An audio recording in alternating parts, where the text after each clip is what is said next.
Ini dari situs Open Doors, tanggal 18 Februari 2025. 70 umat Kristen ditemukan terpenggal di sebuah gereja di Republik Demokratik Kongo, DRC, dalam serangan terbaru yang menghancurkan terhadap umat beriman di timur laut negara tersebut. Menurut sumber di lapangan, sekitar pukul 4 pagi Kamis lalu, 13 Februari, tersangka militan dari Pasukan Demokratik Sekutu, ADF, kelompok yang memiliki hubungan dengan ISIS, mendatangi rumah-rumah di Maiba di wilayah Lubero, sambil berkata, "Keluar, keluar, dan jangan membuat keributan." 20 pria dan wanita Kristen keluar dan ditangkap. Terguncang oleh insiden ini, warga masyarakat setempat di Maiba kemudian berkumpul untuk mencari cara membebaskan mereka yang ditawan. Namun militan ADF mengepung desa tersebut dan menangkap 50 orang penganut agama lainnya. Pemimpin gereja setempat berkata, "Kami tidak tahu apa yang harus dilakukan atau bagaimana berdoa. Kami sudah muak dengan pembantaian." Ke-70 orang yang diculik dibawa ke gereja Protestan di Kasanga, dan di sana mereka dibunuh secara tragis. Mohindo Musunzi, Direktur Sekolah Dasar Kombo, yang merupakan milik gereja CK20, mengatakan bahwa sebelum insiden ini, gereja, sekolah, dan pusat kesehatan semuanya tutup karena situasi keamanan yang kacau. "Kami harus memindahkan semua kegiatan ke Funying," katanya. Sumber di lapangan melaporkan bahwa, hingga kemarin, Selasa 18 Februari, beberapa keluarga belum dapat menguburkan jenazah mereka karena kondisi tidak aman di daerah tersebut. Banyak umat Kristen kini telah meninggalkan daerah tersebut demi keselamatan mereka. "Kami tidak tahu apa yang harus dilakukan atau bagaimana cara berdoa. Kami sudah muak dengan pembantaian," kata seorang penatua gereja CK20. "Semoga hanya kehendak Tuhan yang terjadi." Meningkatnya kekerasan dan pengungsian internal. Insiden mengerikan terbaru ini merupakan kelanjutan dari meningkatnya ancaman yang ditimbulkan oleh militan ADF di wilayah timur laut negara tersebut. Pada tahun 2014, kelompok tersebut mengintensifkan serangan di wilayah Beni di Provinsi Kivu Utara, dan sejak itu serangan telah menyebar ke wilayah Irumu dan Mambasa di Provinsi Ituri, dan sekarang memengaruhi Lubero. Dalam bulan lalu saja, kelompok tersebut telah menewaskan lebih dari 200 orang di wilayah kekuasaan Baswaka, menurut situs web berita lokal. Hal ini menjelaskan mengapa DRC naik 6 peringkat ke posisi 35 dalam daftar pantau dunia terbaru. Tahun lalu, 355 orang terbunuh karena keyakinan mereka, dibandingkan dengan 261 orang pada tahun sebelumnya, sementara sekitar 10.000 orang mengungsi di dalam negeri, yang berarti 10 kali lebih banyak dari tahun 2023. Rumah-rumah telah dijarah dan dibakar, sekolah-sekolah dipindahkan, gereja-gereja dan fasilitas kesehatan ditutup, dan beberapa desa Kristen telah ditinggalkan sama sekali. Aktivitas terkini kelompok pemberontak M23, yang dilaporkan didukung oleh Rwanda, telah menambah kerentanan umat Kristen. Panggilan untuk tetap berdoa. Open Doors mengutuk keras tindakan kekerasan keji terhadap warga sipil ini dan menyerukan kepada masyarakat sipil, pemerintah, dan organisasi internasional untuk memprioritaskan perlindungan warga sipil di DRC Timur, tempat kelompok bersenjata, seperti ADF, beroperasi, kata John Samuel, pakar hukum Open Doors untuk pekerjaan di Afrika Sub-Sahara. Kekerasan terjadi dalam konteks impunitas, di mana hampir tidak ada seorang pun yang dimintai pertanggungjawaban. Lanjutnya, pembantaian ini merupakan indikator yang jelas dari pelanggaran hak asasi manusia yang meluas terhadap warga sipil dan masyarakat yang rentan, yang seringkali menargetkan orang Kristen, yang dilakukan oleh ADF, afiliasi yang disebut negara Islam. Kami juga menyerukan kepada komunitas Kristen internasional untuk terus berdoa bagi umat Kristen dan komunitas rentan di Kongo bagian timur. Imbu John Samuel.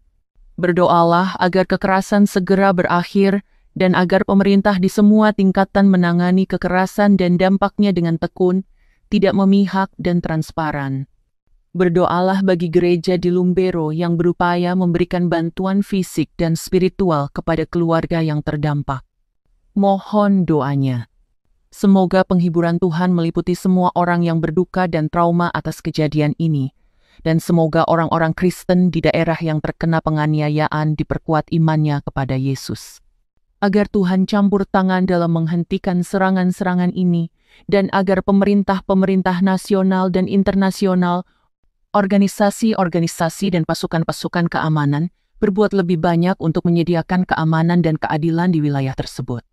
Bahwa Roh Kudus akan melembutkan hati para militan ADF, menuntun mereka kepada Yesus, dan bahwa semua rencana mereka akan digagalkan.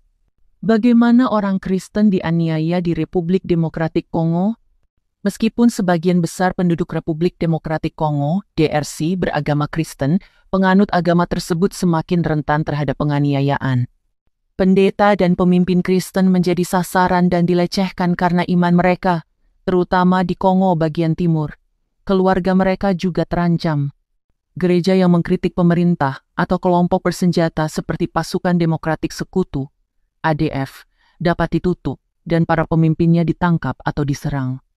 Para pemeluk agama Islam dan agama asli menghadapi tekanan dari keluarga mereka untuk kembali ke agama lama mereka.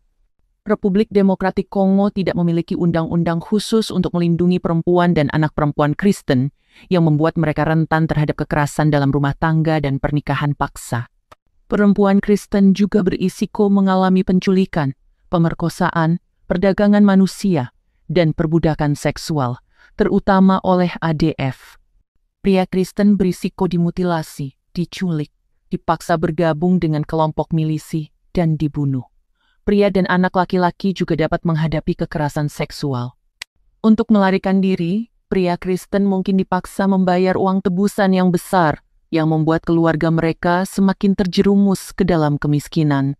Pria Kristen juga menghadapi diskriminasi di tempat kerja, dan mungkin ditolak pekerjaan.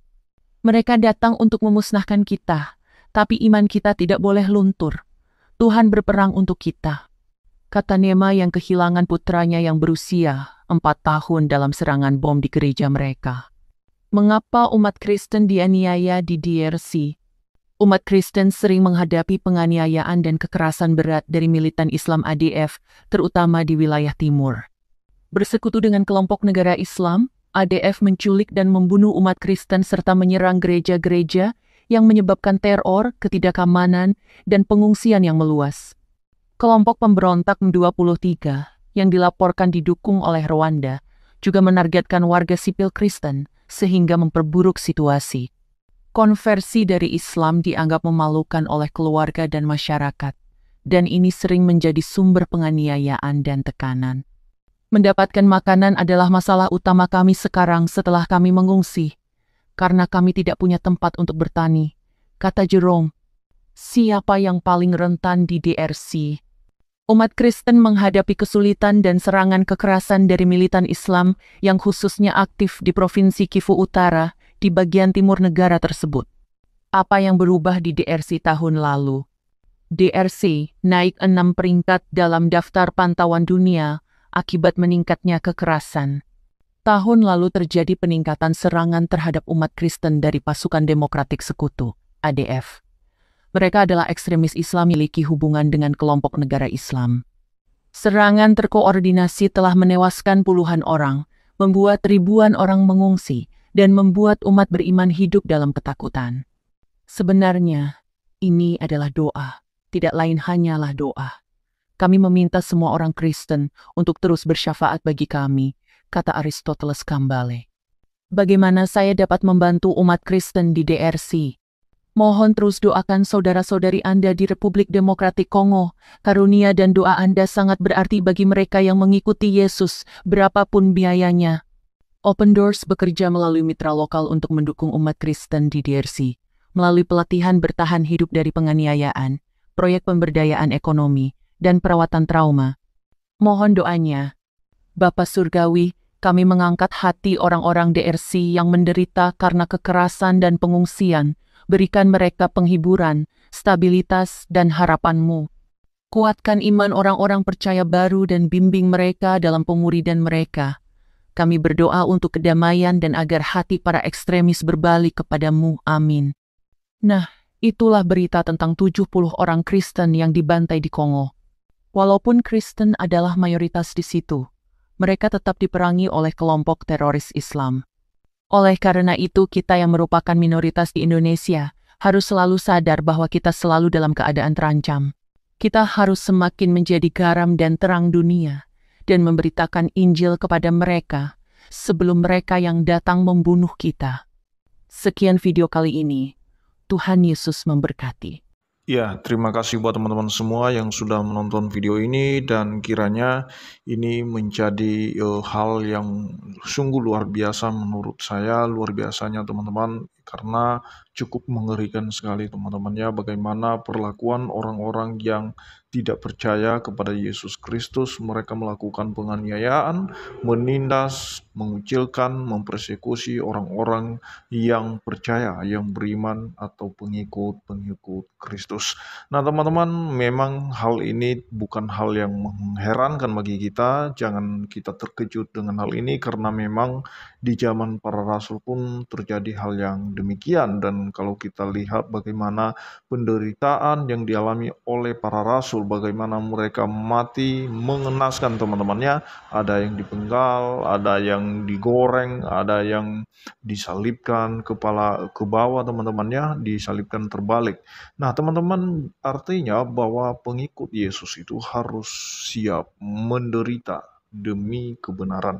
Nah, teman-teman, Yesus sudah pernah mengingatkan kepada para pengikutnya tentang hal apa yang terjadi ke depan di dalam Yohanes 16 ayat 1 sampai 3. Teman-teman, Yesus berkata kepada pengikut-pengikutnya pada saat itu supaya mereka itu benar-benar sungguh-sungguh mengikut Tuhan bahkan sampai mati, dan jangan sampai kecewa mereka terhadap penganiayaan-penganiayaan yang mereka alami, dan jangan sampai menyangkal Kristus oleh karena kondisi yang menyusahkan mereka.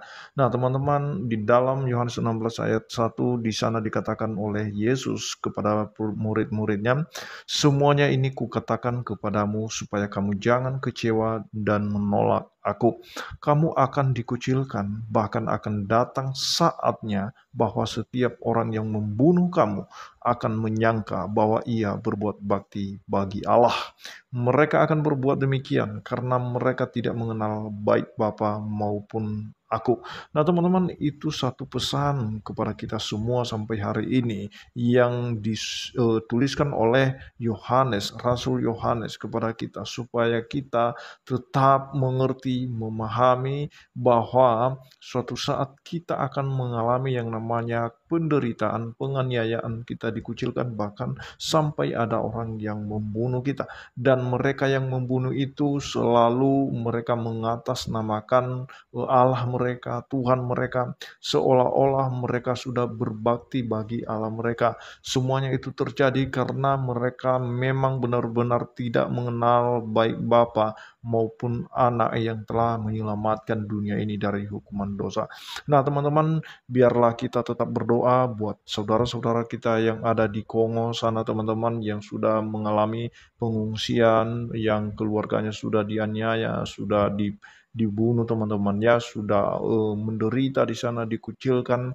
Mari kita berdoa supaya kiranya Roh Kudus terus memberikan mereka kekuatan, dan biarlah di dalam penderitaan mereka itu iman mereka semakin kuat, semakin bertumbuh, dan terlebih-lebih kita berdoa bagi mereka yang menganiaya orang-orang percaya, dan kiranya hati mereka benar-benar berbalik kepada kebenaran yang ada di dalam Kristus Yesus. Itu saja yang perlu saya sampaikan kepada kita semua. Kiranya Tuhan Yesus memberkati kita semua. Shalom.